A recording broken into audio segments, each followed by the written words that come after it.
Hi, I'm Sonni de Soto, and here's an excerpt of my novella, Thoughts and Prayers, which is currently being released chapter by chapter on my Patreon for this Halloween season for free until November, and will after that be available to all $4 plus patrons or as a PDF copy for $3.99. So head on over to patreon.com/Sonni de Soto Stories now. Content notes. This story is about a humanoid spider, so if spiders are not your thing, you've been warned. Consume responsibly. If home is where your heart is, what happens when it's taken away from you? Ada, a spider woman, and her human partner Frey belong to a community for monsters called Prayer Service that resides in the middle of a human city. But after a child frightened by one of the monsters is injured in an accident, the humans in the neighborhood want to shut it down and push the monsters out of their streets. As the human and monster communities clash, Ada and Frey find themselves stuck in an awkward, dangerous middle, facing anti-monster, humanity-first attitudes everywhere they go. Ada and Frey will have to do their best to work with those in their world, human and monster alike, to stay together and rebuild the broken heart of their community. You are a visual feast. The heated flush of your cheeks, the determined set of your jaw, the way your tongue slicks across your full pink mouth. It all thrills me. I bite my lip, feeling my fangs threaten to pierce the skin. You crawl to me, your limbs struggling with the webbing as you try to find your footing. But you reach and pull yourself near before leaning in and kissing me. Your soft lips touch my chin, my cheeks, my nose, and over each eye. Your hands tangle in my hair, getting caught in its length. You sigh, breathing me in and out and in again, your cheeks brushing against the curve of one fang. I love you, Ada. My breath catches and I still. Why? My fangs are sharp, could pierce and tear your supple skin so easily, yet you don't even flinch at them. You touch them as if they couldn't kill you, as if they've never killed. What is wrong with you? Ow! I hadn't even noticed that I'm grabbing your wrist. Tight. I instantly let you go. You rub your wrist and narrow your eyes at me. Are you okay? I shake my head. I should be asking you that. But something uncontrollable bubbles up inside me. You're not scared of me. What? Your brow furrows. You aren't scared of me. I close my eyes and shake my head confused. Not of me, not of this place. Why aren't you scared? I stare at you, scrutinize you. Don't you have any sense of self-preservation, any sense at all? Why would I be? You shrug as if it's a ridiculous question, but it's not. Where is this all coming from? A harsh laugh tears through my throat. Are you kidding me? Where is this coming from? From the Yeti, likely still hyperventilating in the parking lot, to the couple who will need therapy all because they saw me walk down the street. From the fact that my life has been defined by the fear people feel at the mere sight of me. From the certain death they read in the curves and shape of my body. I understand that, have lived with it my entire life. But I don't understand you. And it makes me wonder if you really understand me. When all I see is you, even when I close my eyes, I wonder if you ever see me. I grab your wrist again, the swift motion stealing your breath. Grabbing more silk, I thrust your wrist against my web before lashing it in place. I lay a hand on your chest, another on your shoulder, and another next to your head. Feeling your heart race, but not with fear. Your skin feels hot and your slickened lips look ready. You lie there so trustingly. My jaw stiffens. You aren't scared of me, but Lord knows you should be. We've never had the talk, the one where I tell you about my past, the things I've done, the people before you. You told me that it doesn't matter to you, that that was who I was, not who I am. But it is. You think you know me. I do know you. I stare at you, defiant despite being tied to my web, and feel those old instincts rise inside. Quickly, so much more quickly than a human could, I secure your other wrist, your ankle. You cannot move. You don't even try to. I want to scream, don't you get it? If the magical community had never come out, if the government hadn't enacted laws to stop me, I would still be doing what I've done for most of my life. I climb over your vulnerable body, locking my feet around your ankles and knees. My hands press against your shoulders and grip your face. I lean over you, letting you stare into my monstrous eyes and feel my breath puff hot on your cheeks between my fangs.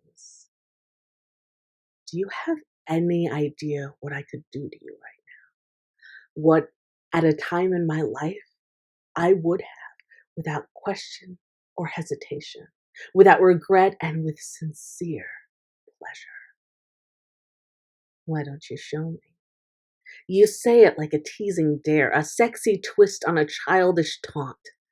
With heat making your hazel eyes molten, you look at me, but you're not seeing me. The real me. If I had met you back then, before the world changed, we wouldn't be here. You wouldn't be here. You'd be nothing more than a pile of broken bones left at the foot of some long abandoned web. I probably wouldn't even remember your name or face. I don't remember any of them, any more than you remember what you had for dinner 4 weeks ago.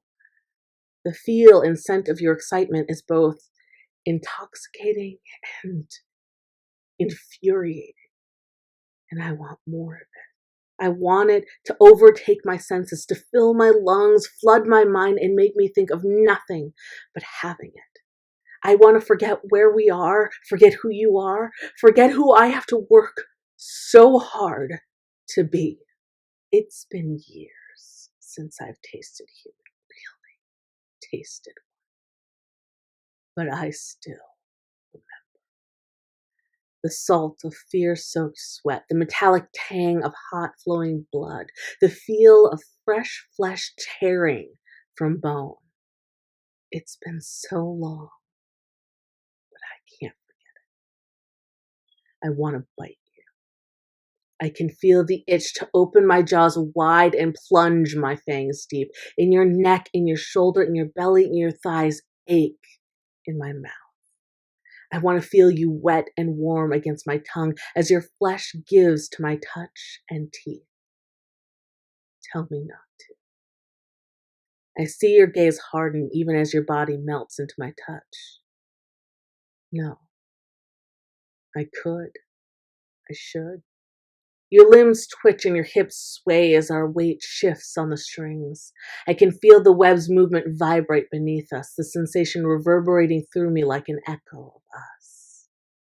And there's nothing you could do to stop me. I lean in, bringing our bodies closer. The web's pull in place stirs me like a crescendoing song.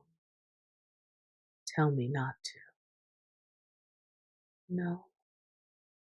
Worry crinkles the corners of your eyes, not for yourself. I can read your worry for me of all the illogical things in your gaze. You pull at your bonds, not to escape, but to reach out to me. I don't understand you. I hear a whimper. Not yours. I look down and see a small crowd gathered as if called. I see Marcy, a Gorgon with a blindfold covering her eyes, shielding them for all our safety. She lifts her chin, her nostrils flaring as she takes in your scent, mixed with the spices and smells of the night fare food. Jericho, a vampire, licks his lips, his grip on his date tightening in eager hunger. They all want to taste. Of course they do. Look at you. But you are mine. Caught in my trap, helpless beneath me. Tell me. I dare you to stop me. Rein me in, look me in the face, and tell me what you see. You just bite your lip and shake your head. Feeling the room's longing fuel my own, I know, just as everyone else in the room does, the moment your teeth break flesh. Just a small bite. But the scent of your blood in the air cuts through all the other smells of the market. It's almost too much for me, making my mouth water. And beneath it, I can hear the crowd's breathing grow heavy. I hear the mob collectively squirm with the need to take, to possess, to consume. I want to cry out to hiss like the beast I am.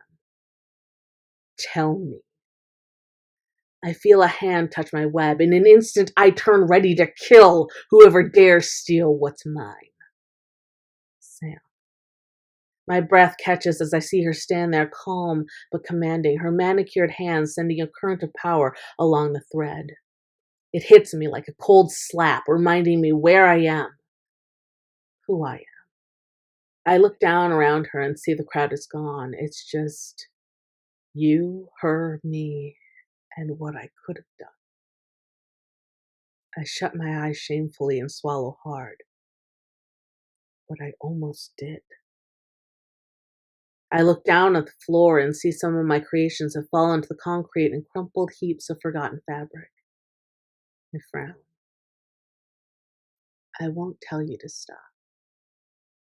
At your words, I turn to you. You stare back, your gaze so sure, so much more certain than you should be. I won't, because I shouldn't have to. You lay back, your body relaxed, almost expectant. I wouldn't be here, be with you, Ada, if I had to. Cocky human. I want to believe that you're different from the rest of the faceless prey I've known. And you are. Because I'm different now. Before, I would never have let anyone get so close, would never have let you know me or let me know you. But I have. And I do. And the undeniable truth is, I would miss you if you were gone. The sound of your voice, the rumble of your laughter, the smell of you in the morning, and the way you make the monster in me feel safe. The only person, only being, including myself, who looks at me like they have nothing to fear. I don't know how you do that, but I pray you never stop. To read the rest, go to patreon.com/Sonni de Soto Stories, where it's currently being released chapter by chapter on my Patreon for the Halloween season for free until November. And will after that be available for all $4 plus patrons or as a PDF copy for $3.99.